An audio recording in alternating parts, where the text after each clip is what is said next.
আজকে বিভাগীয় কমিশনার মহোদয় আছে এখানে, র্যাব 6, তারপরে আমাদের পুলিশ প্রশাসনে যারা আছেন, খুলনা, বাগেরহাট, সাতক্ষীরা 3 জেলার এসপিডিসি মহোদয়, কোস্টগার্ড, তারপরে এখানে বন বিভাগের যারা আছেন এবং আমাদের বিজিবি সব বাহিনী যারা ছিলেন, তো আমাদের সবাইকে নিয়ে আমরা বসে আলোচনা করেছি যে আমরা কীভাবে এটাকে কমিয়ে আনতে পারি বা এটাকে দমন করতে পারি। কারণ এখানে যারা সমস্যায় পড়তেছে তারা কিন্তু আসলে অত্যন্ত বলা চলে উপকূলের সাধারণ মানুষ এবং তাদের জীবন জীবিকা হুমকির মুখে পড়তেছে, তারা সাগরে নামতে পারছে না।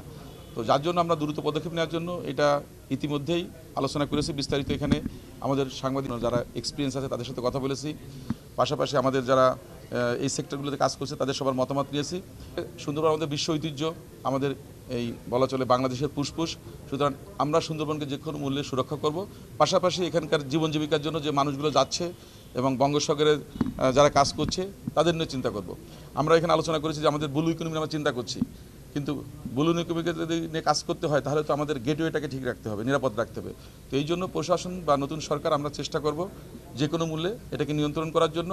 এবং আমি স্বরাষ্ট্রমন্ত্রী মহোদয় এবং প্রয়োজনে মন্ত্রী বিভাগে অন্যান্য মন্ত্রী বিভাগের সাথে কথাবার্তা বলে আমি হয়তো 2-1 দিনের ভিতরে আমরা একটা ফার্দার ডিসিশন নেব যে আমরা কীভাবে এটাকে মানে এক্সপেডাইট করতে পারি বা গিয়ার আপ করতে পারি।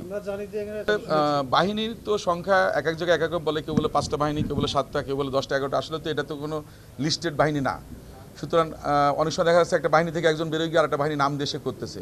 তো এরকম কিছু ব্যাপার আছে। এখন বাহিনী কি আসে না স্যার বড় কথা না। ইন্টারিম গভর্নমেন্টের পরে একটা পরিবর্তন ছিল, সবাই ব্যস্ত ছিল ইলেকশন নিয়ে এবং দেশে নির্বাচন হলো, নির্বাচনের পরে সরকার গঠন এদিকে ফোকাস করছিল। তো তারা এই সুযোগটাকে কাজে লাগিয়েছে।